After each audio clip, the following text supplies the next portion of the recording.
Let me make sure I press record because I have a bad habit of not doing that. Okay, y'all, welcome, welcome. Hey, Zoe, I was just talking about you, Zoe. I hope you're doing well. I hope work isn't stressing you out too much. I'm happy that you're here. Okay, today we are going to talk about you can wait for feedback or you can graduate. And I hope that this title has intrigued you. I was a little nervous about the title because I was like, is this going to be confusing? But we're going to talk about how can you get to the end. Recording in Oh, progress. there we go. How can you get to the end of the dissertation even when your chair isn't being as helpful or responsive as you would like them to be? Hi, Ashley. I hope you're well. I'm going to start this off. I hope I gave you enough warning about how I'm feeling today.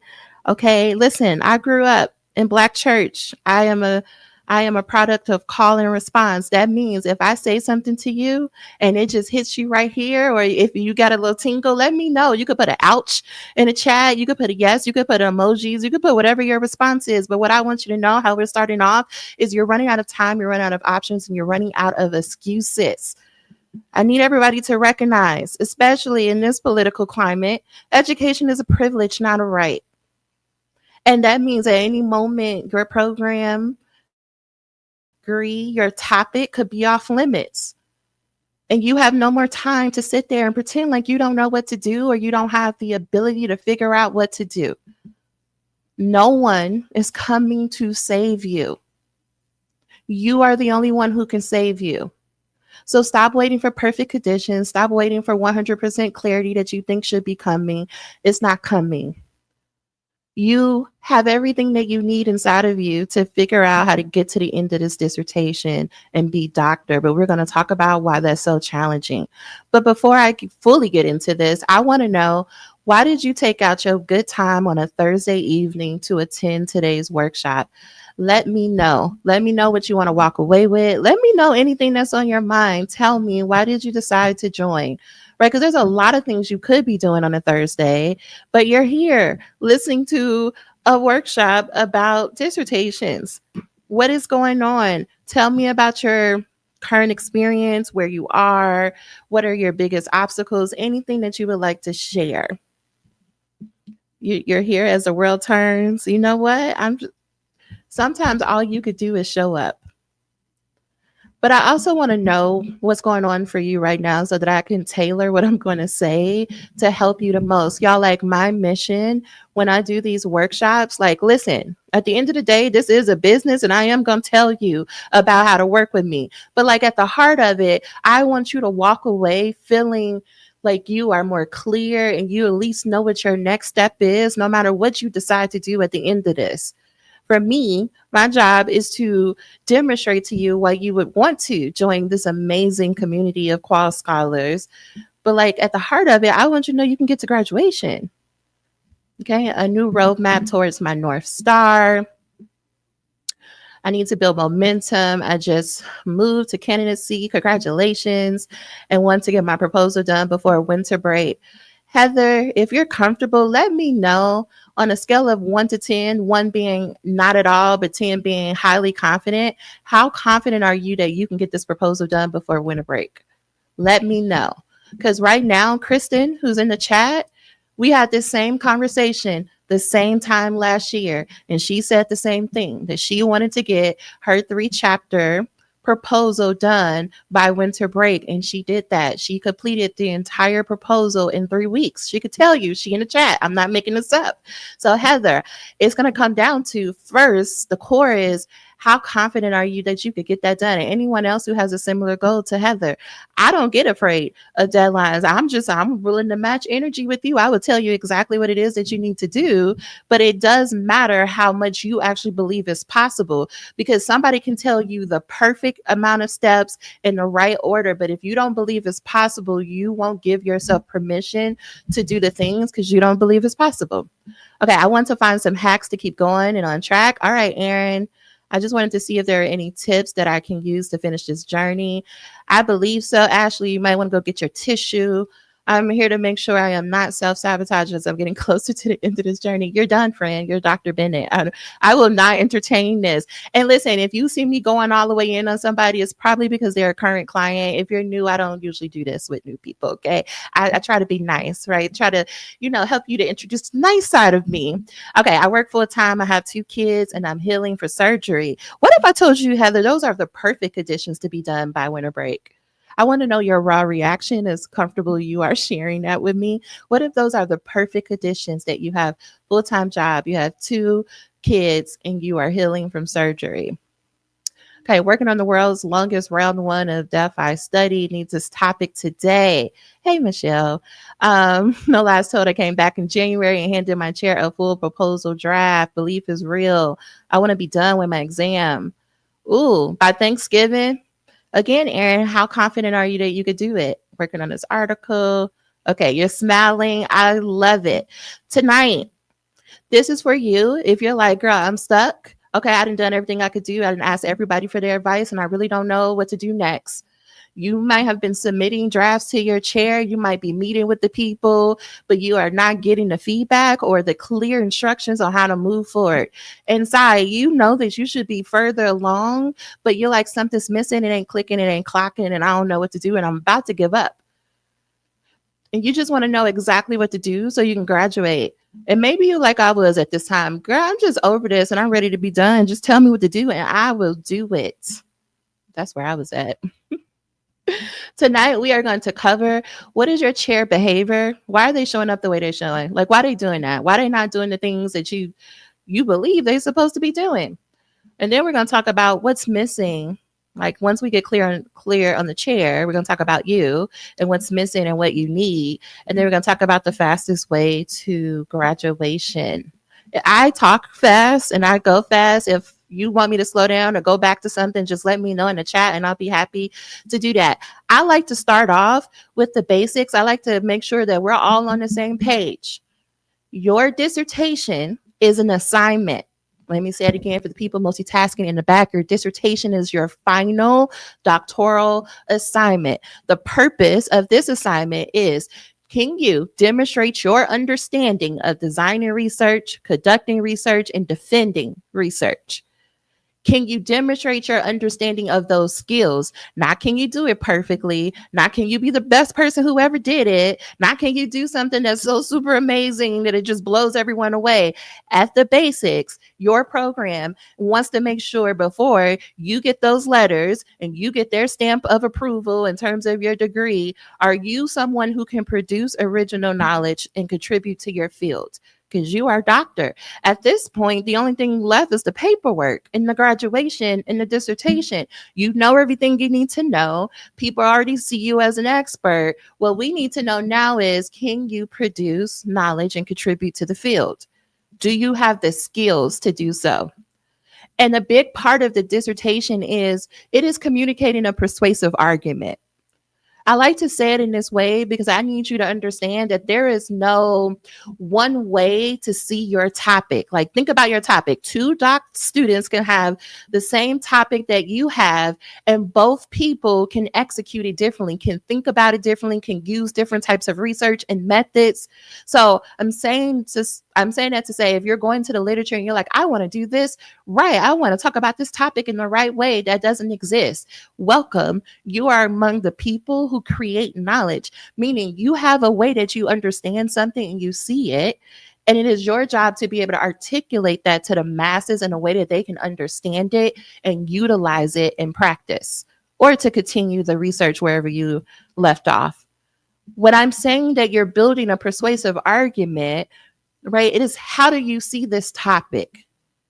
It's going to be slightly different than how your chair sees it and how the rest of your committee sees it. But it is your job to be able to articulate that through a complete research process.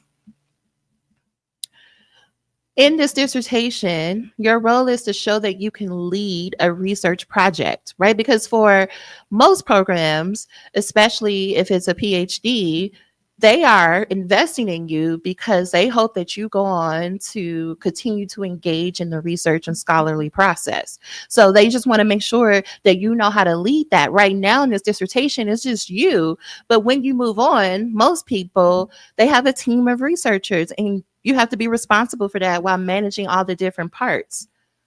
The thing I want you to take away here is the main goal is that you're learning the skills of research. You have the rest of your career to polish those skills. Right now, we just need to know, do you have the base understanding of research skills? Put a one in the chat if you're following me. If this is making sense to you and you're like, okay, girl, I got you. So why do you have a committee? Your committee, then, think about them as a board of advisors, right? You have this project, you have this vision, and you're inviting people who have experience, who have expertise, who have some know how of either who you are, how you understand research, or your topic, or the methods that you're using. And you're saying, hey, friends, hey, peers, because they are your peers. You're saying, hey, peers, this is what I'm thinking of doing. What are your thoughts about it? Meaning, what is your opinion about it? Do you hear what I'm saying? What is your opinion about what I want to do? Their job isn't say, remember, we already covered, there's no one right way to do it. So you're not getting an A or a B or a C, you're not getting a grade for this.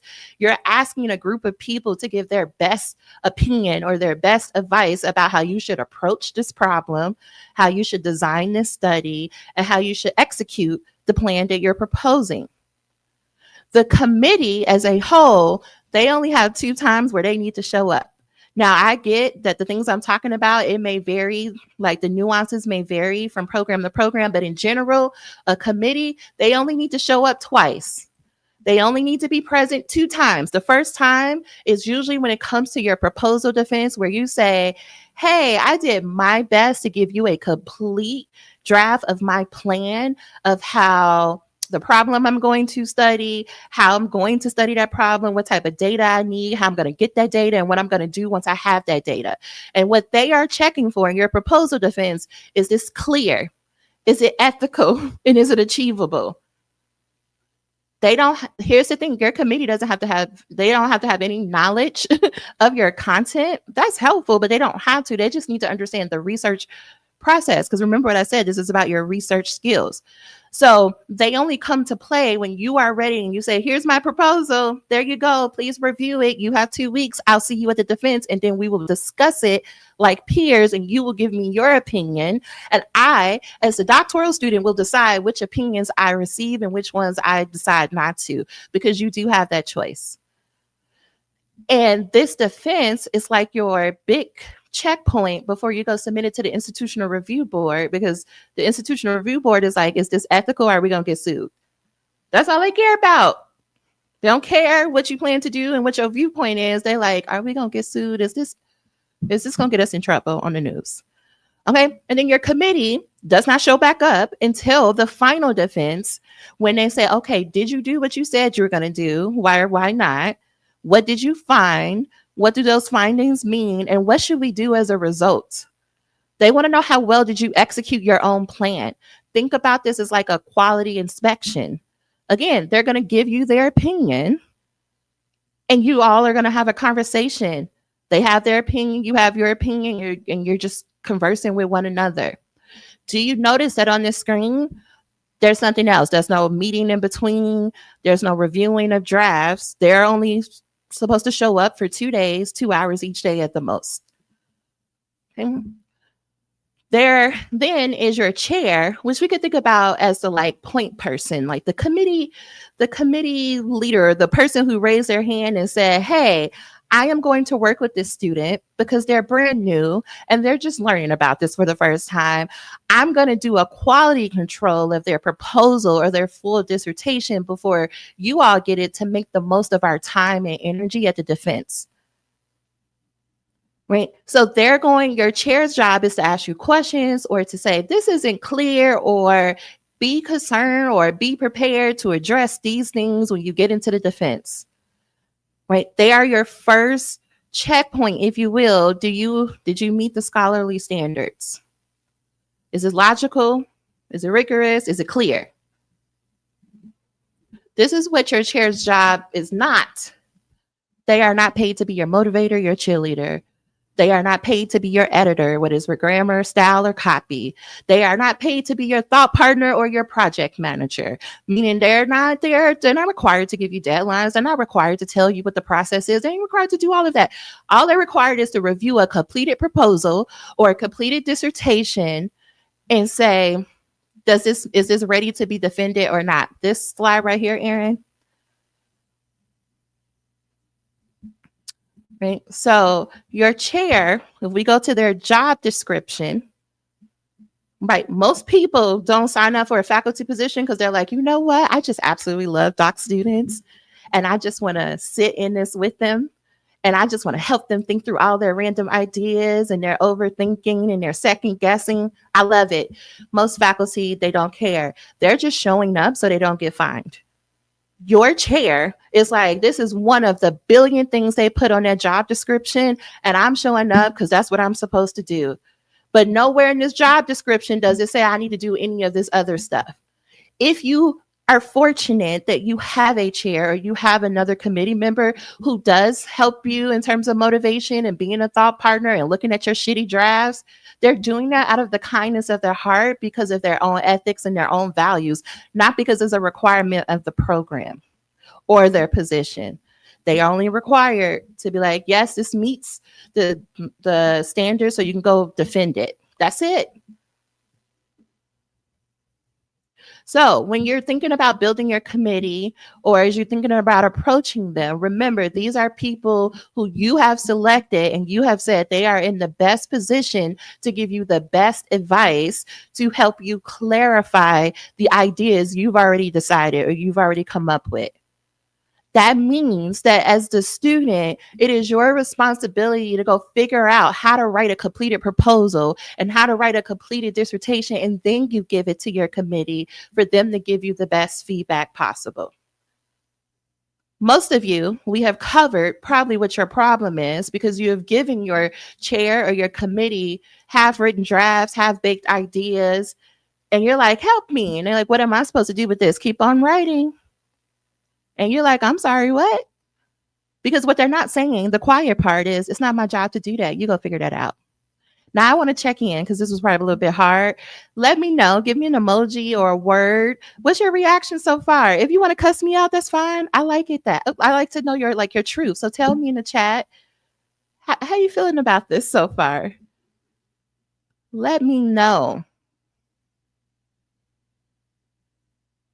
Lack of direction and organization, somebody is saying on Instagram. Awesome. Okay, let me know. If you think I am like, who is this person? I don't work for nobody institution. Okay, I get to say what I want to say on this internet. I'm doing it for your benefit though. Okay, what if they're holding you back because you can't reach them? Haven't been we're going to talk about that. We're going to talk about what happens when you can't reach them. Now, how am I this far in the game and still getting triggered? You know, because I'm the gift that keeps on giving. I told y'all I'm not feeling well. I don't know what I took today, but I don't have a filter. Okay. It's Thursday. I'm just going to blame it on that it's the end of the week and I've been up since 3:00. I don't really know. Okay. So who just told me that? Layla. Okay. We're probably going to get into what you just asked me about. I am going to go over, this is Dr. Lacey's version of the 5 different types of chairs.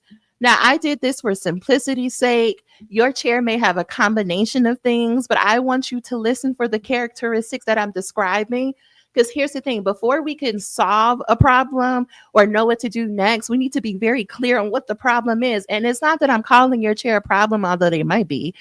I am saying you need to know who you're working with. You need to know their style so you know how to approach them best. Okay, I think I've been expecting my committee to be like they were for the prelim, but they are different, slower to respond. Ask myself what more I want for them. So this is helpful. Okay, Chris.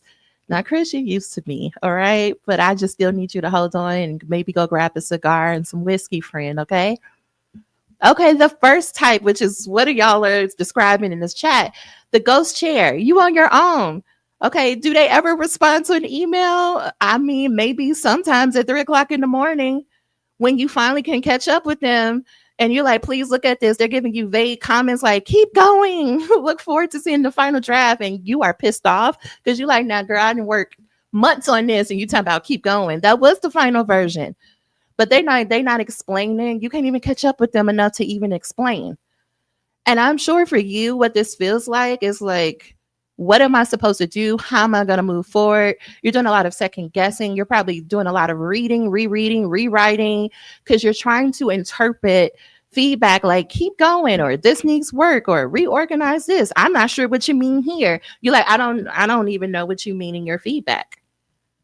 With the ghost, most of the time, their opinion is, or let's go back to them as a doc student.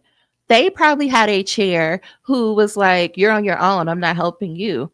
And so they're probably just repeating the process they went through. They probably are more like old school or traditional in their approach. And they're like, I got it out the mud, you got to get out the mud. You're a doc student, go figure it out. That's not my job. I'm here to take the credit when you get done, but I'm not about to help you. That's beneath me. And I'm not even saying that everybody who falls into this category is being malicious. They just genuinely are probably like, that's what you're supposed to do. That's your job. You want to be doctor? Welcome. So that's the ghost. The training chair. Now, Kristen knows all about this, kind of. This is, you are their support person, right? You're going to them for support, but you end up supporting them. Okay, they got 50, 11 things going on.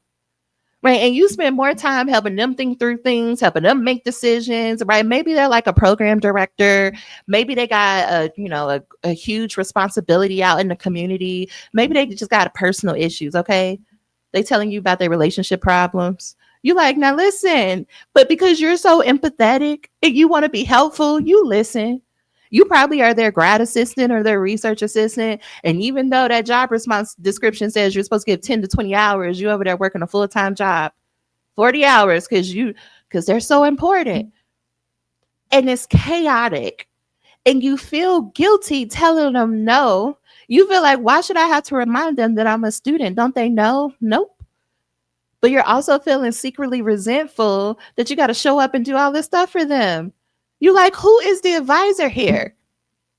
You. This person was most likely that as a grad student. And they keep saying yes to everything. They don't know how to say no. And so they expect you to be the same way. And most likely, if you were to ask them, again, this is not about being malicious. They probably will say something to you like, well, I just believe in you so much. You just seem so capable, like you have it all together. I didn't think you needed help with that. And you're like, girl, you didn't help me with nothing. Okay. The training chair. I also think about Kristen with this. The cheerleading chair. They're like, yay, good job. This is so amazing. I love it. You like, did you read it? I did. It was great. You're like, yeah, so what else you got to say about it? So good. You're like, you don't have any pushback. You don't have any critical thing you want to say. You don't want to disagree with me. No, you're amazing. You're so amazing. And you're like, I appreciate the encouragement. I feel real good every time I leave this meeting, yet I am no clear on what to do. This, like between the cheerleader and the draining chair, this is how you miss deadlines about the forms you need to turn into the graduate school. This is how you didn't even know that you were supposed to like do certain things for IRB or book the room a certain way because they didn't tell you none of that. They just living off of vibes, y'all. Okay, they just here with the wind. They ain't got no structure. They're not type A. And you're like, I love them, good energy, but I really need more help. And you might start to second guess yourself, like, if they're not telling me, maybe like I'm not supposed to know or I should have known, right? You're doing a lot of mental gymnastics, trying to decode whatever that they're giving you. Okay. The mentor chair was like, I'll guide you, but you got to do the work. So this person is supportive. They probably meet with you about once a month. Anytime you email them, they give you a response within 24 hours. They tell you an overview of what to do. They're like, yeah, you probably should have the literature review done by this time. And you probably should prepare to defend by this time. And, I work well with such and such and such and such for the committee, right? They give you instructions like that. But while they're saying you need to complete the literature review by December, they're not necessarily sitting down with you to tell you how you do that. They might give you deadlines, which is helpful, right? It's giving you some structure. And they might even give you an article or two. And because you're so grateful for their guidance, especially if you're hearing horror stories from other people in your program or other doc students, you're like, yeah, and you respect them so much, but you're like, I just wish I had a little bit more instruction. I wish I had a little bit more hand holding, but I'm afraid to ask you because you clearly don't seem to want to give that to me. I find that this person is more seasoned as a faculty. They're probably only like their 20th doc student going through the process. And they just genuinely forget what it's like to be doing this for the first time. And so if you don't ask them a direct question like, how do I write the literature review or how do I translate this into XYZ? They probably are just not thinking about it. And then the last type is the partner chair. They're very responsive. You probably meet with them every week, every other week. They probably calling you. Okay. You like, please get out my inbox. They're very invested. They want to look at every shitty draft you have. They want to look at every idea. They're your thought partner. They're going to meet as many times as you want them to. They're going to help you think through challenges. They're going to be like, oh, don't make sure you don't to complete that form by such and such day, oh, your regalia, right? They're reminding you. Essentially, this is the chair that everyone wants. And you most likely feel supported and seen, but even with a great chair, you still may need more help in the day to day. There might be some things that you just don't feel comfortable asking, right? They probably helped you figure out your problem statement, but maybe you have a question that you think is silly, like, how many pages should my introduction be? And you feel like, I don't want to ask them that. That's beneath them. But where do you go to get those responses? So I am curious, does any of this relate to anybody? Which one best describes your chair? Does any of this describe your chair? I could be completely off.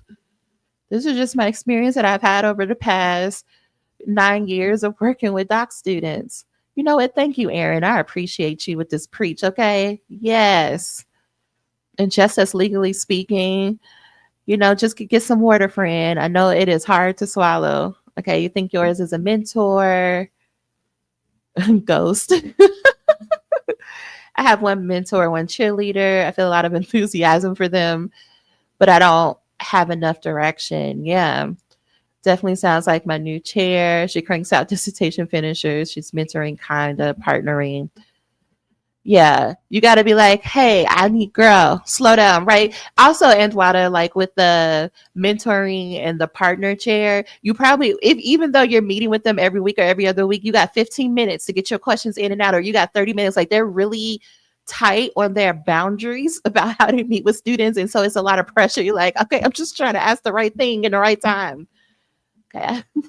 Mentor, partner, cheerleader. Yeah, I'm so glad that I'm not getting a lot of ghosts here. That is warming my heart. Okay, your job is to accept who your chair is. Let me just stop there. Your job is to accept the reality of who they are. I like to think about, especially in relationships, we just got to take people as who they are. We got to plan on they're not going to change. And so if this is who your chair is and how they show up, how can you learn to work with them? So going back, somebody said earlier, well, if they're not responding and they're not helping you, I'm going to ask, what are you willing to do to meet them? Because clearly they're not going to become more responsive. So what is it that you can do? You may not want to do these things. And this is where coaching is really key. Because there are some things that you could do, right? Like Kristen got to like print out the 200-page document. She got to drive all the way to the institution. She got to figure out what room her chair is in. She got to go send it to her. A week later, she got to follow back up and be like, girl, do you have it? Oh, you need another copy? Okay, let me go print it out again. Let me come back to the campus. Let me pre-schedule email reminders and text reminders for you to read it. Most people would be like, I'm not doing all of that. And I would say, you're not graduating. That's why you're sitting there stuck and confused. This is your process. They have their degree. You want your degree. I'm not talking about if this is fair. I'm not talking about if this is the right way to do it. I'm talking about this is the reality of the situation. You are dealing with humans. And right now, those humans dictate in a lot of ways how you have to show up in this process. And you have to ask yourself, how much do I want to be done? Am I willing to get over my ego and my pride? And if it requires me to print this document out and give it to her, am I willing to do that? If it requires me to send you 10 emails to get on your nerves for you to respond to my one email, then that's what I have to do because I'm graduating or I'm graduating. That's the attitude I want you to think about having. You want to get done by Thanksgiving or about Christmas break? What are you willing to do? What decisions are you willing to make in order to get there? Before I get there, I just want to check in. I just want to give me another emoji or another word. How you feeling? Listen, Bethany, I love a good CC. Let me CC everybody in this program. Girl, you got the right one. I will CC the program director, the dean of the college. I'm CCing the whole committee. Listen, I'm gonna be petty. You gonna answer me because you know what a faculty hate to be embarrassed in front of their peers. So you don't want to answer me. I just CC everybody. And I'd rather you send me an angry response because you know what that means. You responded. Yes, you did. How can you allow yourself not to take this personally, but to get what you need so you can get out of there? Michelle, I want you to go into the FYD vault and go to the committee section if you haven't. And there's some information on how to prepare for your first meeting with your chair so that you can get some questions asked to help you with your process because we're getting done by May. Okay. May is happening. All right. But I want to know how we're doing. Let me know. Give me some emojis. Give me some words. How we feeling before I go to you. Okay, we're feeling good.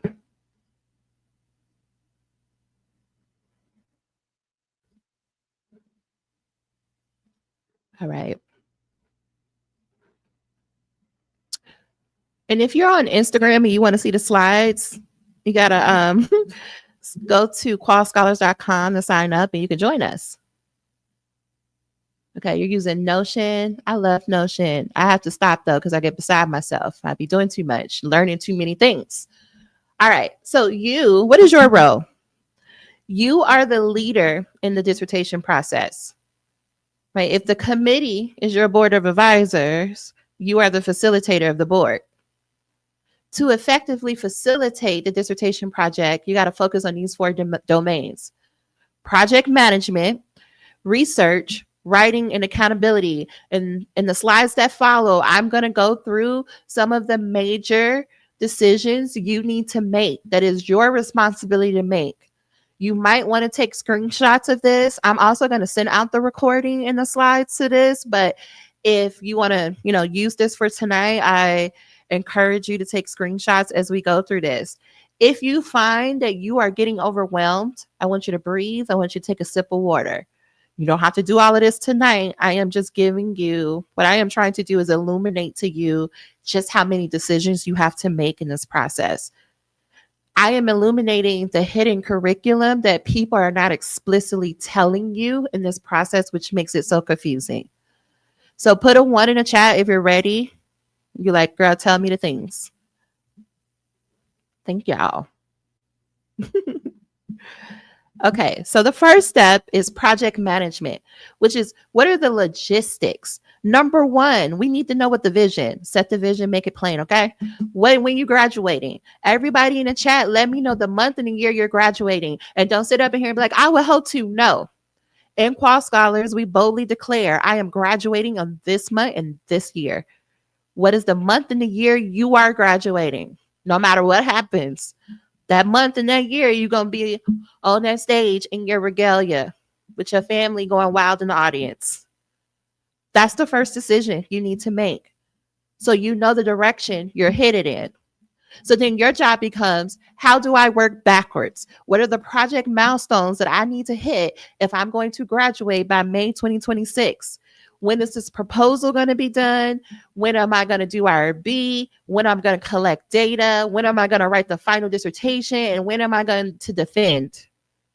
You need to know those big dates. Like after you set the graduation dates, you want to know those dates. Inside of the Finish Your Dissertation Institute, which is for a lot of people who are here, they're a part of that signature program, is where we help you finish your dissertation in 12 months or less. And we work in 12-week cycles. I want you to imagine hitting a milestone in 12 weeks.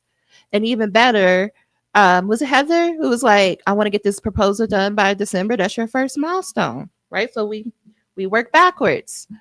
Once you know, okay, this is my first milestone, how do you chunk that down into monthly, weekly, and daily tasks? It is your responsibility to be able to do that, to be able to say, okay, if I'm going to write my literature review by Thanksgiving, how can I break that down in such a way that I know what to do in October, I know what to do in November, and I know to do each week? What is your process or your system for tracking program forms, graduate school forms, graduation deadlines, your committee availability? Because you might want to graduate in May 2026, but two of your committee members are going on sabbatical next semester. How is that going to work? If you don't know that from the start, if you're not having these conversations ongoing, you may run into a situation where you're ready to go, but somebody's out on maternity leave. So it is your job to be able to track those things as well. And what is your system for consistently communicating the timeline and the upcoming deadlines with your committee? Because you're the project manager. You're probably waiting on them to do this for you, but it's your job to do these things. Because only you can decide how fast you're going to go. Only you can decide what your energy is and what you have the capacity to do. Your chair, your committee can give you their thoughts of what they would like to happen. And unless your program has some very strict guidelines, most programs don't. They're just waiting on you to get done. And if you are anywhere outside like the US, especially like in Europe, listen, they're like, okay, we'll see you later. We'll see you at the end. It's just ghosts the whole way through. So that's the first step. The second thing, like once you know the vision where we're going, now we got to make the plan. Right now, we have to start filling in. Okay, what is the research problem that you're working to respond to or solve? And why does that problem even matter? Who does it matter to? I'm going to tell you the reason why this is bullet number one is this is where most doc students drop the ball. You don't have a clear problem. You didn't tell me every fact in detail of the history of your problem, but you didn't tell me the exact problem that you are addressing. I was just working with someone with this earlier, and it is hard to move forward in your dissertation. And it really shows up when you get to your findings in your discussion. If you don't know what the problem is, it throws everything off. Once you are clear on what the problem is, what is your unique perspective of that problem? How do you see it? What is informing your perspective? And how do you build an argument through your introduction, through your literature review that says, this is what the problem is, this is what the purpose is, this is why it matters, and this is what I think we should do as a result? Do you hear my last statement? This is what I think, me as a researcher thinks we should do. You cannot find that in an article. You have to be the one that makes that decision. And then you can clearly articulate that through your writing, to your committee, through the use of existing literature. So when people are saying you need to learn how to synthesize literature instead of summarizing, what they are saying is you have a unique point or an argument that you are building, and you're using literature to support your unique perspective. Put a 1 in the chat if you're understanding when I'm saying it is your job to build an argument. Do you know what I mean when I say argument? Your literature review is not a history report, unless you are in a history program. But even still, I have an argument to make about, you still need an argument. Your literature, by the time I'm done with your literature review as the reader, I should be jumping up and down and being like, yes, this problem needs to be explored in the exact way you said it should be. Because you want to think about that you're writing this dissertation, not to your committee. You're writing this dissertation to a group of people who are experiencing the very problem that you just named. And they're coming to you as the doctor, as the expert, and you're like, tell us what to do. Based on your research, how should we solve or approach or improve this problem? And if I can't get that by the time I'm done reading, all you did was tell me a bunch of facts and you summarized a bunch of literature, that's not helpful to me. I'm in the field. I'm in practice. Help me. Okay. You've built your rationale or your argument. What data do you need to support this? What data will help either illuminate or support or like converse with this? What data do you need? How do you get this data? In extreme detail, how are you going to get it? Who are you going to talk to? When are you going to talk to them? When are you going to send the link? How did the person get the link? How do they know if they're, a good fit for the study? How are you going to find those people? How are you going to convince those people to participate? You need to be able to spell that out and know exactly what order to do it, how long it's going to take you to do each of those things, and what tool or resource you need in order to complete that. That's what the whole proposal defense is going to be about. That's what IRB cares about, because that's where they want to know, are you following ethical standards? This is the second place where doc students get stuck. You might say something, especially if you're doing qualitative. You might be like, oh yeah, I'm just going to do an interview and call it a day. You're like, it's easy. Qualitative research is easy. But what type of interview? How long is the interview? Is it structured, semi-structured, unstructured? How often are you talking to these people? Are you talking to the same person? Are you going to be talking to them for 60 minutes, 90 minutes, 2 hours? What exactly are you going to ask them? Why are you asking them those questions? How does that contribute back to your overall problem? Do you see how the decisions start to add up? And you need to be able to confidently defend these decisions that you're making. Once you have whatever data you're looking for, what are you going to do with it? Where are you going to store it? Exactly how you're going to analyze it. Don't just say, I'm going to do like open coding. What does that mean exactly? If you had to give this research plan to an intern of yours, like you hired another, like an undergraduate student to help you, how do you write out step-by-step instructions for them to be able to help you? That is how clear you need to be as you go into this proposal defense. And then what is going to be your approach to defending your decisions, right? Because if the committee's job is to give you their opinion and to push back or to say, I agree with this, but I don't agree with this. And what happens if you have made a certain decision that you believe in, but a committee member doesn't agree with your decision? Are you confident enough? Are you skillful enough to push back on them and say, this is why I'm making this decision, and this is why I'm going to move forward this way? Or will you just say, okay, forget it, I'll just do whatever you want to, even though I don't agree and it's going to stall me out and I'm just going to go in circles and not want to move forward because I'm mad that I'm doing something I want to do? Is that going to be you? So these are all the decisions with the research. Okay, you're still following me? Put a 1. We got 2 more sections left. When it comes to writing, right? Because it's one thing to make the decision. It's another thing to be able to clearly communicate those decisions through writing, right? Most people tell me I could talk my way out of anything. If they just listen to me, I can explain it. But remember, your committee is their very first introduction to your work is them receiving the completed document, and they have to be able to read it, and they should be able to understand what it is that you want to do. And the defense is just like I just want to fill in some details of things I didn't understand, or I'm going to ask some clarifying questions. But about 80-90% of their understanding is supposed to come from your written document. So are you in a position to communicate your unique perspective? How skillful are you at writing a persuasive argument? Do you know how to build that argument using literature? Do you know how to make your writing so clear, so logical that a 7th grader could understand what it is that you're saying? If a 7th grader, a 13 or 14-year-old can't understand, your writing isn't clear enough. Do you know what goes in each chapter, how long it should be, what to include, what type of information? Beyond maybe the brief outline your program may have given you, do you know exactly what to include, or are you trying to piecemeal it together with different dissertations?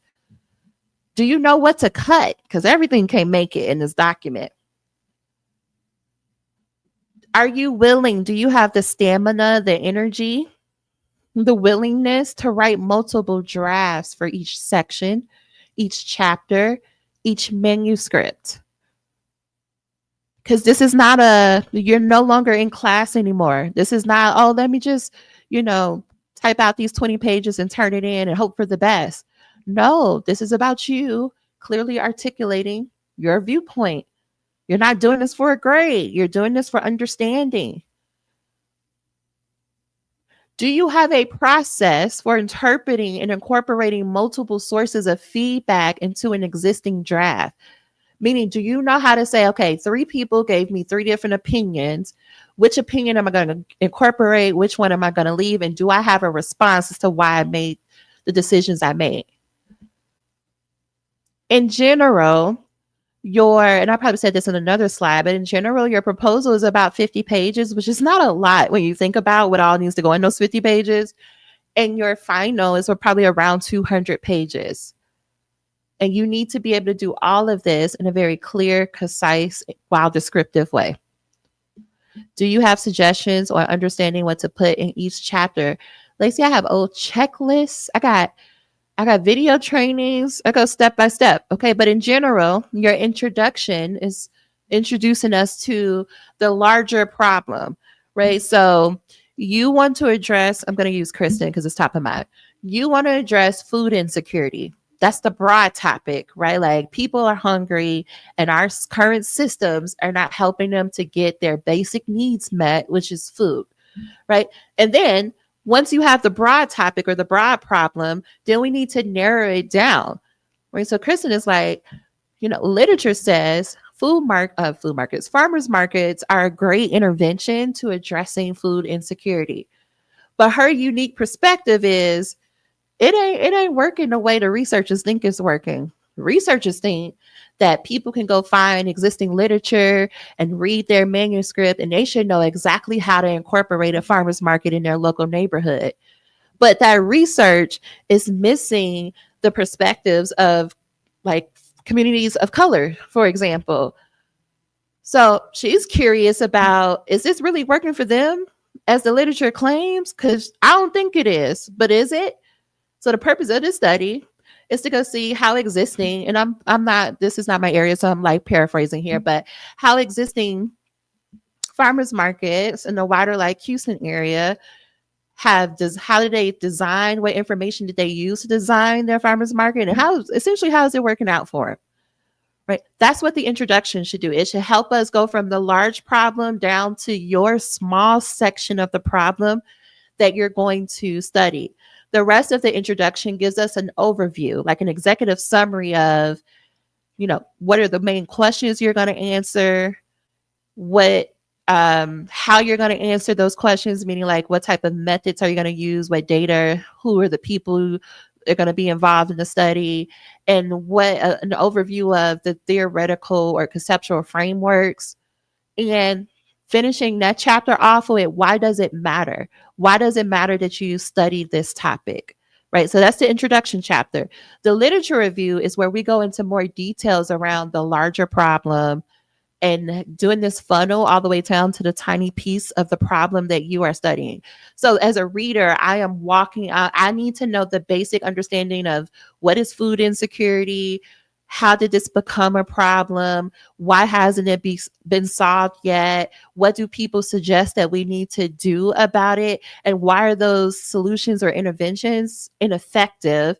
And what theory or what frameworks are you using to say that this isn't working? And what are you proposing? So then we get to the methods chapter, which is now that we're clear on the problem and why it matters. This chapter is, okay, so what data do you need? Do you need text data? Do you need numbers? Who do you need it from? Who are the people that you need to get this data from? How are you going to get it? So how are you going to tell them about the study? How are you going to see if they're a good fit? How do you know who to accept, who not to accept? Once you accept them, what are you going to do step by step? You're going to do an interview, you're going to do a focus group, you're going to do a survey.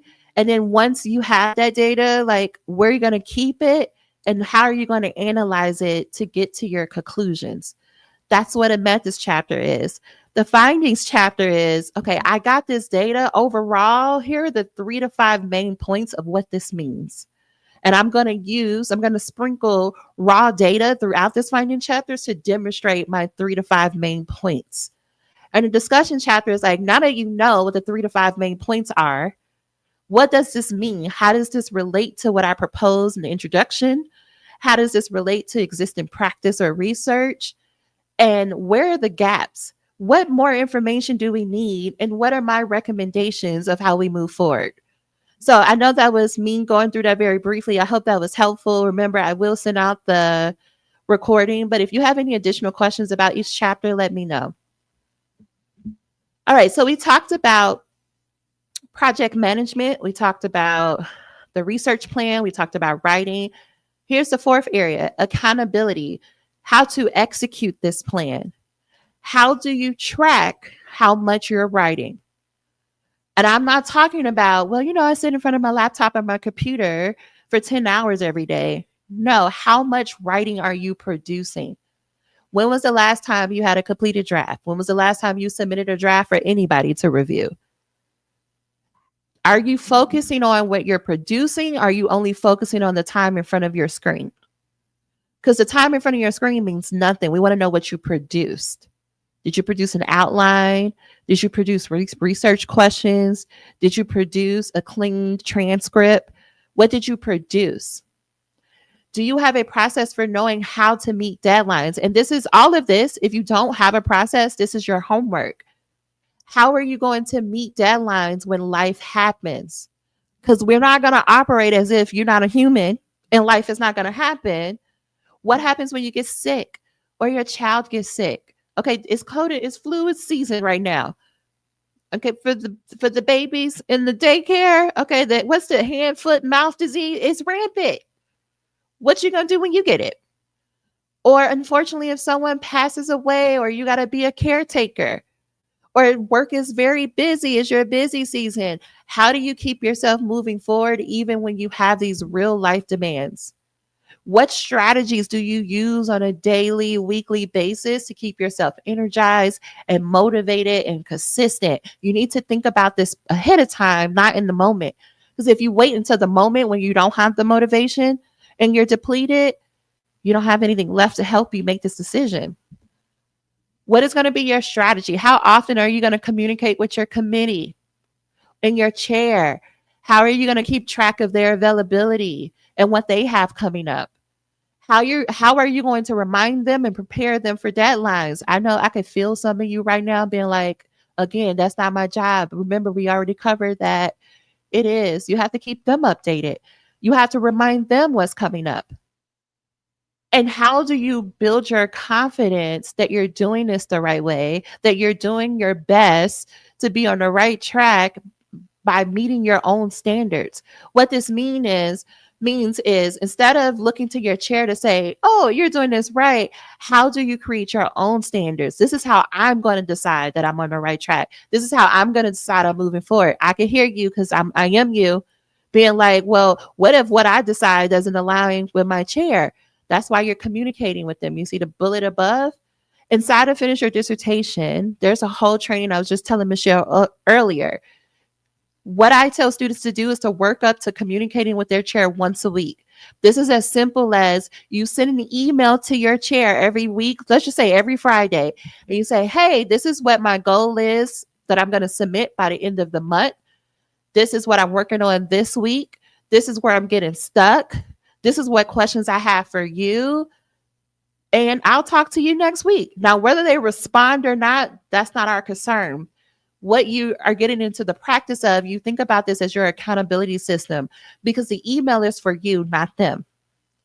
The email is for every week. You have a set point where you are reminding yourself, this is what I said I was going to do. This is what I actually did. This is where I'm getting stuck. This is what's working for me. These are some questions I have. In the worst case scenario, let's say your chair still never responds. When you do go see CNR supervisor, or you go fill out a grievances, I like whatever you want to do, however much you want to escalate it, you know what you have? Receipts. You have documented university receipts. I showed up and communicated with them every week. I ain't hear nothing from them. So now that I'm escalating, now I have proof as to why I need to do this. But here's what I know beyond the worst case scenario. If you were just doing this simple task of emailing them every week, you would make way more progress by the fact that you're tracking what you're doing. If you take nothing else from this, just track what you're doing and what results you're producing. Your role is to make all of these decisions and more because you are the leader and no one else can make the decisions for you because you are the one setting the tone and the vision. People can give you their best advice. They can tell you what they did. They can tell you what they would do, but they are not you. They don't have your unique circumstances. They don't work the way that you work. And so it's up to you to make the decisions for you. Now, people can help you, right? You can have, in the same way that your committee is supporting you with the research, you can have people in your life, mentors, family, partners, coaches to help you. But I just wanted to articulate to you what's on the table, how to operationalize you feeling stuck, and what you need, what decisions you need to make in order to move forward. You are not making the progress because you're not making the decisions. I want to know. You could either tell me like what's going on or what questions do you have or what thoughts are still lingering. I just want to check in because I want to make sure I'm responding to you. I don't want you to leave here confused. So how are you feeling? What questions do you have? Are you still stuck somewhere?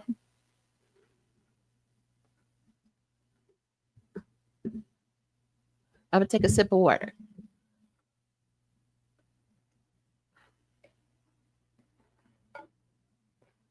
Okay, so you have been trying on the things to get your chair. I think I had a slide, but I must have changed it. The first thing I would say, is there any way that you can change your chair? I know people avoid this because they're like the politics involved. But what's worse than the politics is you not graduating. And there is a way to switch out your chairs without it leading to a political disaster. And what I have found is the best way to do that is to be direct with them, but to put the responsibility on you. You say something like, hey, so what the type of support I need in this dissertation process doesn't seem to be in alignment with your preferred advising style. I have talked to so and so, and they said they are able, it seems that we're more in alignment with our styles. I would like for you to remain on the committee, but I understand if you don't want to. And I find that like 9 times out of 10, that person is like, oh, okay. Because it's not personal. It's like our styles are different. If you can't change it, then the next thing is for the other members of your committee, is there someone who is you feel more comfortable with, that you feel like is more in alignment with you? And can you schedule some time to talk with them to say, in no way am I asking you to do the work of my chair, but I'm wondering, could you help be a thought partner for me so I can clarify my ideas? What's important here is that you are clearly articulating what you need and you're telling them this is what I'm asking you for because my chair is not in a position to be able to give it. It's not throwing your chair under the bus. It's just they're not in a position to be able to do it. I'm wondering if you can do it as a member of my committee. They can tell you yay or nay. If nobody still wants to help you, you have tried every avenue, then I will say now we have to escalate it. There are different options. You can go the academic route, which is most likely there is a graduate coordinator or a dean of the college, depending on the structure of your institution, that you can file a grievance with. I'm not a fan of doing the academic process because as a student, you don't have any protection when it's going through the academic side. I suggest that students go to student services, go to the dean of students office and look for that person. And depending on the size of your institution, if it's larger, there's someone who's the dean of like, they like handle all graduate student concerns, or someone who's like the ombudsman person. And you're going to tell them you want to file a grievance because you are being treated unfairly in your academic program. And you would show them, here are all the ways that I have tried to reach out. This is what I tried to do. And I'm still not getting anything in return. And that person is, they're your representative. And because they have the power through their title, through the level of where they are in the college, they can make some phone calls or they can set some meetings and get some answers faster for you. And they're going to advocate on your behalf. Like that's the intention of their role, so that you can just be the student and you don't have to worry about doing all those things. Now that can be a scary option because now we're getting a lot of people involved. But if you want a response, that is a response. And if you're like, no, I don't want to do that, then I suggest working with someone like me, like a coach who can help you get your project done so that um, you can just show up to your chair and just be like, sign the paperwork. I'm ready to go propose or defend. So, Bethany, I hope that helps. How does one keep moving forward when I doubt every decision? What does your evidence say, Ashley? Like, why are you doubting? Is it an information thing? Like, I don't understand what I'm doing. I don't understand how to write the findings in the discussion. Is that what it is? Is it I'm afraid that I'm gonna get to the defense and they're gonna tell me everything I did wrong? Because that's not quite the same as I don't have the information. It's like, no, I know what to do and I can produce a final product, but I'm afraid that they're gonna say I'm doing it wrong. The last one, this is a coaching question, okay, Ashley? I want you to write down 10 reasons why you know more about your topic than your committee. I just want you to write that down. Give me 10 pieces of evidence or proof that demonstrates you know more about your topic than your committee, or why you are the best person to make these decisions more than it would be better for your committee to do it. I will get you started. Your chair uses your processes of accountability as the standard for her other advisees. So you must be doing something right in how you're producing results because she's using you as the standard. At your proposal defense, even when you were doing this in unimaginable circumstances, you were already grieving for your sister. You had to, right, the loss of your father, and you were able to change your date and still do it like what, a couple of days later. You showed up and you did so well that I don't even think they really asked you any questions. That's at least like 3 or 4 pieces of evidence. They didn't even ask you any questions. You have finished data collection. You are probably somewhere in the middle of analyzing. You're probably reworking. You know enough that you need to rework your conceptual framework in your literature review, which means you understand what you're doing. Because I would tell you, a lot of people, when I tell them they have to rewrite their literature review, they look at me with like I got 2 heads. But the fact that you recognize that on your own says you know what you are doing. This is about at this stage, and just for everybody to be on the same page, Ashley is at towards the end. At this stage, it's reminding yourself of all the things that you have done and all the reasons why, even if you're not 100% certain, you're like, listen, this is what the evidence says. Even if I don't believe me, this is what my evidence says. This is how I've been showing up. And if you need help, right, like you can go ahead and put it in circle and ask people to give you evidence. And if you are hearing from FYD, what have you noticed about Ashley as to why she could trust herself? Okay. If any more questions come up, y'all, please let me know. So who are you as a student? How have you been showing up?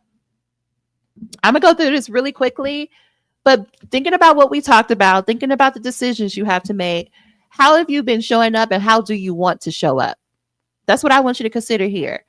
The first type of student is the waiter, right? This is my favorite person because they come on my calls and they're like, this is some bullshit. Like, I pay tuition. My advisor is supposed to do this. And I heard everything you said, Dr. Lacey. I heard everything you said in this conversation, but I don't agree. They need to do the thing.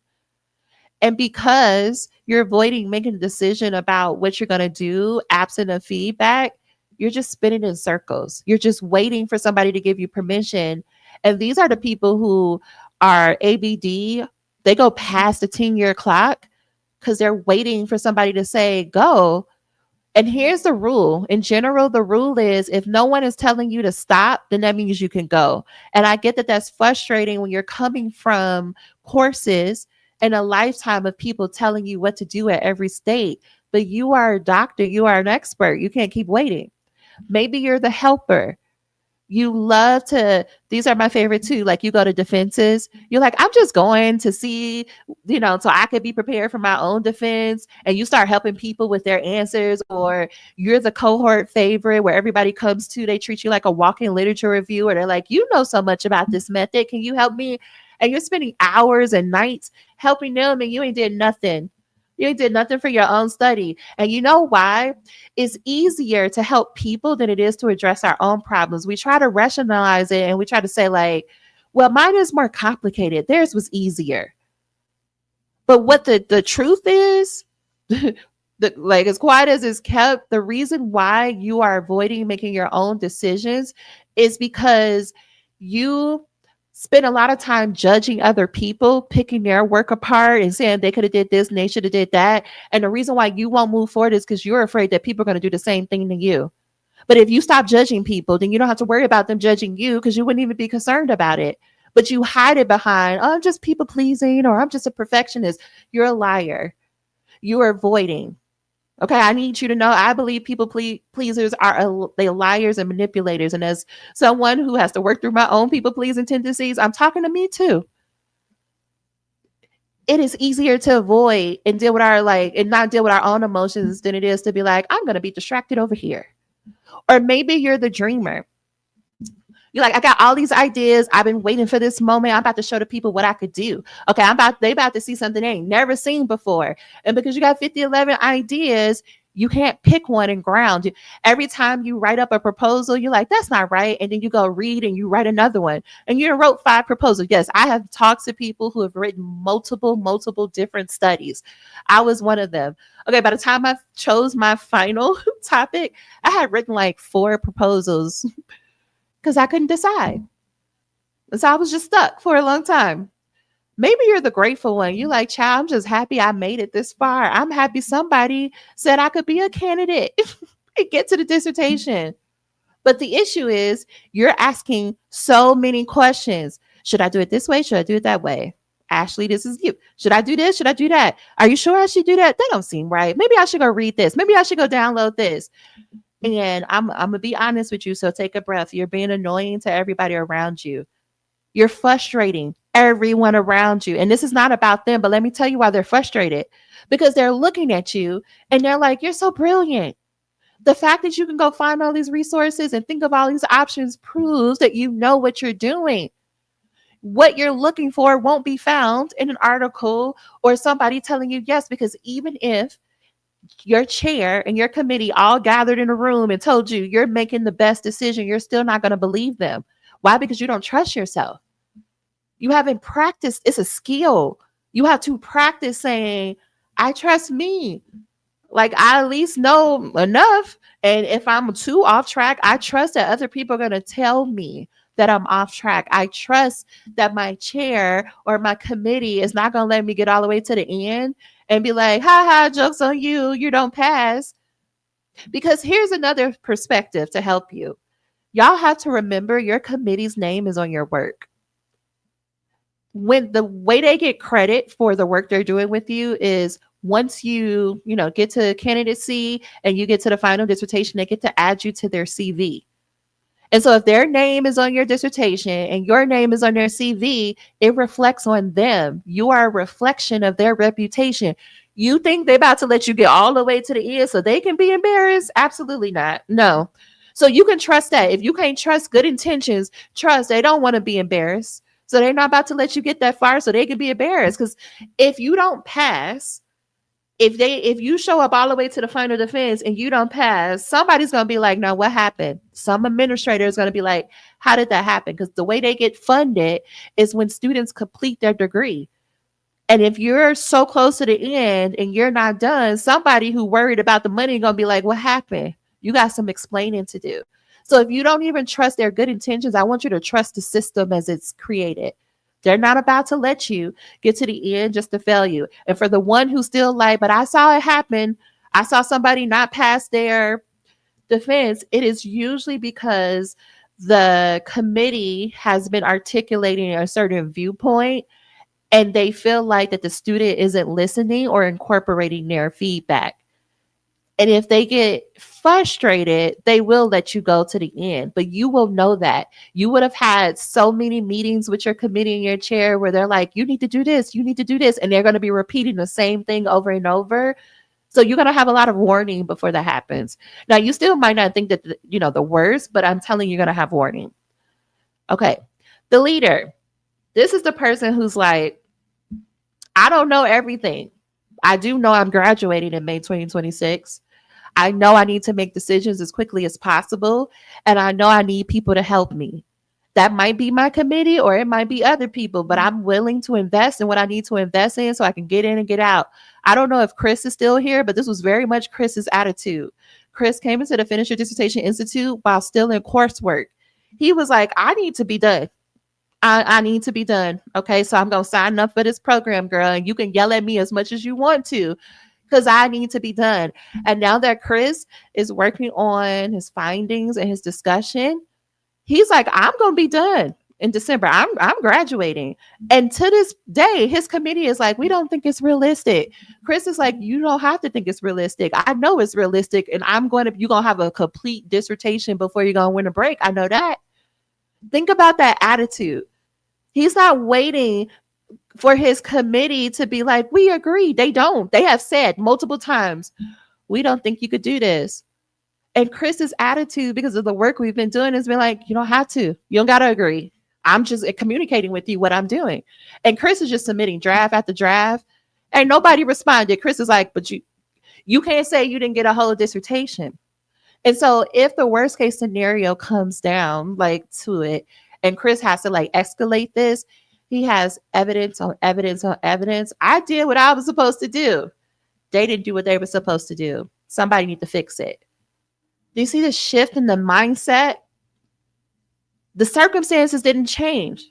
The committee is still being like, that's not how we do things. And Chris is like, okay, but this is how I'm doing it. I want you to have that attitude for your study. But you must trust your decisions. Right. And I said this, like, you've been trained to follow directions. Think about how school is set up. You've been trained to follow directions, not create them. But you have decided to do something that only 3% of the world has done. You have decided that you want to be called doctor. You have decided that you want to be the one who creates the directions. This starts in the dissertation process. This is your first opportunity to demonstrate that you are someone who could tell other people what to do and lead a project, and to learn how to trust that the decisions you're making with the information you have at hand is the best one that you can make at this time. And until you get some new information, or somebody is saying, I think we should do this, then you can change it, but you're going to keep going. So I am wondering, what support do you have to help you with these day-to-day decisions that you need to make? What support do you have in your life? If it's not your chair, if it's not your committee, do you have people in your family who's gone through this process before? Do you have friends that you can lean on? Are you a part of other virtual or in real life communities? If not, I want to invite you to join the Finish Your Dissertation Institute, because we can be that for you. We will first start off helping you with the project management. I want you to think about Finish Your Dissertation as a dissertation school, if you will. The first thing we do is, okay, what is your timeline? When are you graduating? What's the first milestone you're working on? And you need 10 hours this week to get work done. 10 hours. This is not a typo. You need to learn how to produce 40 hours worth of work in 10 hours. Who is it? Bethany, Heather? Which one of you said that you were going to do this by Christmas or by winter break? This is how, Heather, thank you. This is how can you take 10 hours and meet that goal? That's the problem I want you to work on solving, right? Because you have kids, because you have a whole leg job, because you have a whole life, can you find 10 hours in your week to focus on your dissertation? For most people, especially mothers and wives, they're like, I got 4 to 6 hours, girl. I can't do quite 10. And they still finish in 12 months or less. They still are doing goals like you. Because when you set a different intention and you're like, I'm going to produce this by the end of this week, you can use your time in a different way. I can find it. I often give it away. That's my specialty. We coach through that. We find it so that it's easy for you to show up. I am someone, let's make a plan that actually fits with who you are right now, not who you wish yourself to be, not the ideal version of you. What is your like? If you are someone who scrolls until 2 to 3 o'clock in the morning, why would you be setting your alarm at 5 o'clock talking about you're going to write? You just fell asleep. That don't make no sense. Can we find a nighttime? Can we find a weekend? Like, can we stack, like, you're going to go to Starbucks from 10 to 12 and then you're going to go to brunch with your friends? Can we make a routine like that?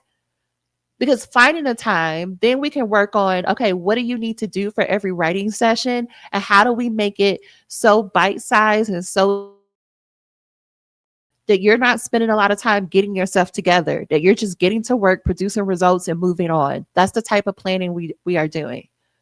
Research and writing. We have endless resources for designing, conducting, writing, and defending your research. In fact, this Saturday, we have our monthly writing retreat, which is called 10 Pages in 2 Days. It is where I teach you a 5-step process for how you go from, these are the ideas I have, to 10 pages. If you can follow instructions, you can have 10 pages. And I like to say that. I like to give that warning. Because people are like, yeah, I can follow instructions. And then I give said instructions. And you know what we spend a lot of our time on? I just don't believe it can work. And I'm like, well, try it. That's how we know if it can work or not. You will find that once you start making the decisions you need to make, that the conversation I just had with Ashley is the conversation I'm going to have with you. It's going to be all about, do you believe that you are somebody who can do this? Are you someone who can trust their own decisions? Because that is really what's blocking you. But I'm going to tell you the logistics and the step-by-step of what to do, but we're going to spend the rest of our time getting yourself to do it. I hope I've made my case tonight of why that second part is really important. And we give you the accountability and the support to keep going. We are answering your questions. I don't think any question is too small or too silly. I don't. I love it. Give me your best. We write with you. You can go into the community right now. You'll see people, I'm coding, I'm writing, come join me. We actually have formal writing sessions, but this is a community unlike any other. And we're tracking your timeline. I think Dr. D is in the chat. She's on her way to Disney. She's going to run a half marathon, but she will be in your inbox. She will be like, hey, I'm just checking in on you. What you doing? What's up? I haven't seen you. What's going on? There's a team of people. So we give you clear structure. It is a classroom-like environment, so you know exactly what to do, when to do, and how to do it. You have 24/7 access to the resources, so you don't have to wait on somebody giving you an email or responding to you. I've had people who joined this program and all they do is watch the videos. I don't ever hear from them until they're like, I'm doctor. I've had people do that. But if you want personalized coaching, we got that. You could get private coaching, and we also do coaching in a group. I find that group coaching is helpful. And if you don't know what I mean by coaching, similar to what I've been doing with answering questions and helping Ashley, I'm helping you think through, I'm helping you to be able to develop the skills for yourself. But let's say you're like, I sent this draft to my chair and they gave me this and I don't know what it means. I'm going to be right there on the call helping you to translate that, and so that you know what to do next. I'm your in-between person. I'm not taking the place of your chair, your committee. I'm filling in the gaps. I'm translating for you. I'm the one who wants to know every idea that you have. I want to see the roughest of the roughest draft so I can help you think through your ideas. I want to help you decipher feedback. When somebody says, I don't understand this or keep going, I'm really good at interpreting that about what they mean based on how your writing is. And I'm not yelling at you. This is not about shaming you. This is about giving you a space where you feel supported to ask whatever questions you need, or to have the resources at your fingertip, or to have a process for how you plan, how you write, and how you overall execute. So when you join, you get immediate access to the program. You will be added into our Circle platform. You get to go and watch all the videos, and then you will prepare to join us on Saturday and Sunday. If you're wondering what the time is, it's 12 to 4 p.m. Eastern. We only got 4 hours each day. Why? Because you got a life. It's the weekend. You got things to do. And this is the last weekend, but for the time change, I believe. So yeah, you want to take advantage of that. But we do this every month. So we meet Saturday and Sunday. This is your kickoff. I want you to start this program with pages written. After the 10 pages in 2 days retreat next week, you're going to meet with Dr. D. And she's going to personally welcome you to the program. She's going to walk you through exactly how to use it, how to locate everything. She's going to tell you if you need help, this is what you can do so that you can feel very confident that you not only going to get your money's worth, but you know how to use it. And then you're going to join us week to week in the weekly classes to execute your plan, to make sure that you're making the progress and you have a space to ask questions and give feedback. Like I said, after you have your plan and you know what to do and you have your 10 pages and you want to explore further, go look at all the videos because I've had this program now going on almost 6 years. There's a wealth of knowledge in those vaults, and I'm constantly changing and updating things based on what people are asking me for. And I am there available to help you as well, as long with Dr. D and the other members of the team. And so this is some of the things that are included. And then we have our weekly calls. For the first 3 weeks of the month, on Monday, we have our planning call where you really learn how to chunk it down and prioritize it. On Wednesday afternoon, you could do Q&A with me, ask me questions. A lot of people come to that call and use it as like a co-writing session. And then Wednesday night, we have co-writing. You don't have to come to every call. That's not the point. My expectation is that you come to at least one call or event a week. Why? Because it's your weekly reset. Right now, there are people who are currently in Finish Your Dissertation on this call right now because it's their weekly reset. It's like, I need to get this boost or I need to get these reminders so I could have enough energy, enough gas in the tank to make it the next week. That's how I use my own personal coaching. Every Tuesday, I'm like, oh, girl, I need a reset. I need to tell you all the thoughts in my head, all the doubts and the fears. We're going to talk it out. I got my plan of action and I'm ready to go. But by next Tuesday, I need that reset. That's what this would be for you too. What we really like, as you get more accustomed to the program and the process, we start focusing on how do you keep your energy up, because you have so much that you are responsible for, right? Your life isn't around this dissertation. You have other things to do. What a rule that we follow here is time management is energy management. You need to be able to manage your energy if you want to make the most of your time. So we do a lot of work around that. It starts with a lot of how you talk to yourself. It's about the decisions you make to invest in yourself. What do I need? Who are the people? What spaces do I need to be in? Who do I need to like release or distance myself from so that I can have more energy? How do I say no without feeling guilty? How do I take a weekend off to watch Halloween movies and not feel guilt or shame about it? That's what we do a lot of work on. Why? Because I want you to get to the end and not only feel confident about the work that you produce, but to also be present, to have energy, to be happy, like healthy. For me, I hate the saying that a lot of people say, well, you're a doc student. Of course, your health is in the toilet. What? No, this is just one part of your life. You're going to learn how to rest. You're going to learn how to go sit down somewhere. So I hope that you are thinking about this and you want to join us. I just want to talk a little briefly, and I'll be done, about the 10 pages in 2 days writing retreat. So like I said, it's this Saturday and this Sunday. And in one weekend, I'm going to give you a process for how to write 10 pages. The first thing that we start off with is it's a Saturday morning. Okay, you tired and you like, girl, I just need some motivation and I need to get clear about what it is that I'm even doing. That's where we start. How do you get the motivation, the care to even start the writing? The second part, once we're good, we're ready to go, is okay, so what is the idea? Like, what is the one chapter that or the one section you can write 10 pages about? And I teach you a process to go from like, okay, I think I want to do this to I think I want to do this to putting words on a page, and how you shape and form those words into coherent, clear ideas that you are proudly able to show to someone else. We talk a lot about making confident writing decisions, because what I have learned is that most people are not aware of what's required for scholarly writing. the level of decisions you have to make. I didn't name those here, but some decisions of like, how do I know which ideas to prioritize? How do I articulate this to someone who has never heard of this topic? How do I synthesize the literature in such a way that it still sounds like me, but it's grounded in the scholarly research? And then you leave with 10 pages ready to go for you to continue to work on. So I want you to think about, if you want to finish your literature review before Thanksgiving or you want to finish your proposal before winter, what if you did most of it in these 2 days?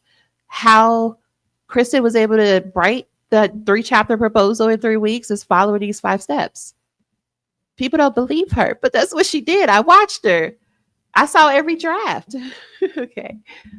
So I just want to recap. You get personalized coaching, you get structured classes, you get writing sessions and retreats, you get a resource vault, and you get a supportive community. I hope that you have witnessed the energy of the community on this call today. We are not elitist. We're not trying to one up you. In fact, we're trying to find ways to help you.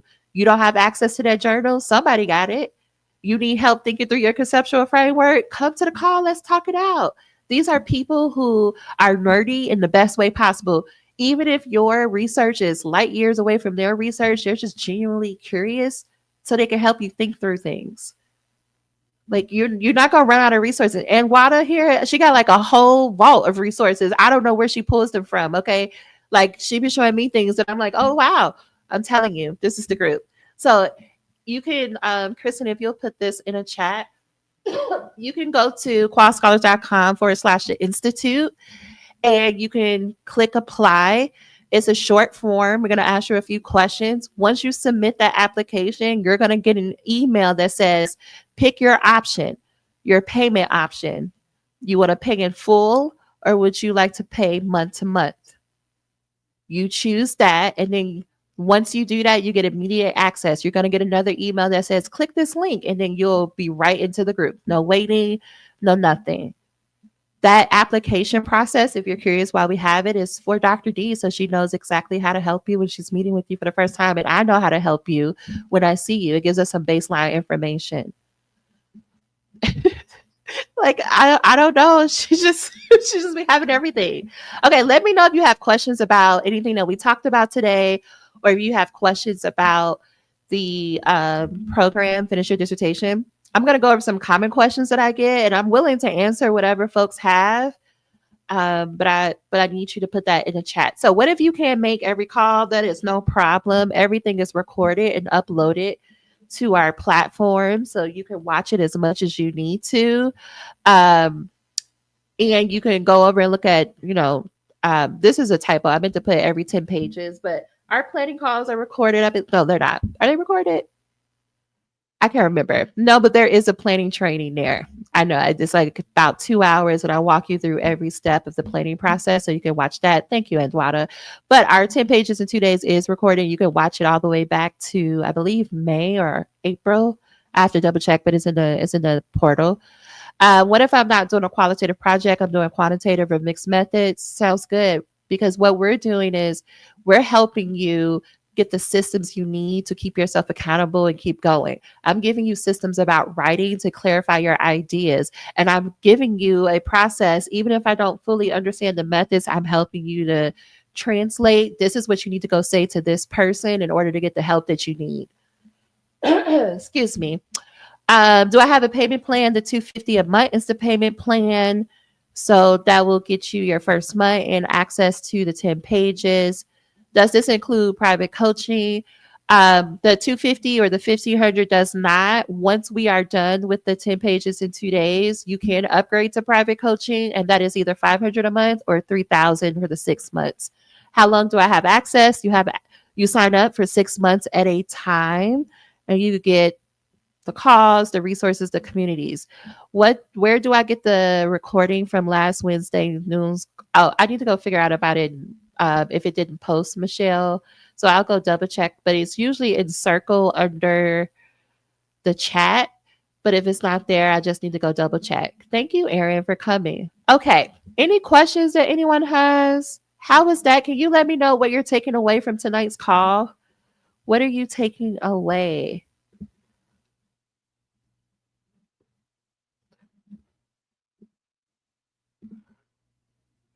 What are you taking away from today's call?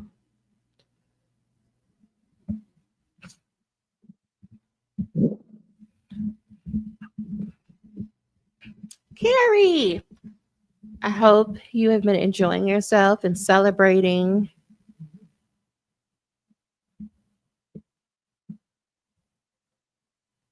Could be uncomfortable about, say more in the water, like uncomfortable because you're not familiar, uncomfortable. Tell me more about the uncomfortable, just so that people know what you mean. Biggest takeaway, if they aren't saying no, keep going. That's it. You learning how to do that. Y'all think I know what I'm doing up here? Okay. In business, especially, I'm like, listen, I'm just making up stuff. I'm using my best attempt, like based on my knowledge and what I have, and I'm just over here. But it's great practice because I'm like, nothing could be harder than what I had to do. If you don't know my story, because I did not fully introduce myself, right? I am someone who was on academic probation my first year, first semester. I'm someone who failed a proposal defense. I am someone who faculty wouldn't even speak to, told me they made a mistake letting me in the program because I was such an awful writer. But on the other hand, I had faculty who believed in me so much because they understood how well I knew qualitative research. They saw me raising my hand for the additional research experiences. And so they had these like high expectations of what I was going to produce in my dissertation. And then my chair hit me with the whammy of like, girl, you need to do this dissertation in 2.5 months. Can you imagine? It's like, on one hand, I don't think anybody believes in me. But on the other hand, my chair is so wild that she's like, 2.5 months. I need you to do it. And as I was sitting at Starbucks for those endless hours, I promised myself that once I figured it out, I was going to tell everybody else. And that is why I created Qual Scholars.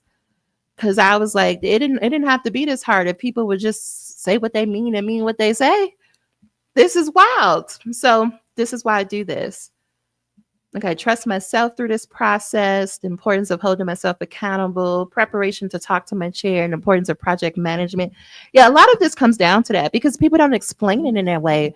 They just make it seem like all you need to do is go write, but there's so many moving pieces to just writing that is what's overwhelming you because you don't even know what to look for. So you don't even know how to ask for help. You don't know what you should be asking for help on. So I'm hoping tonight gave you some more information.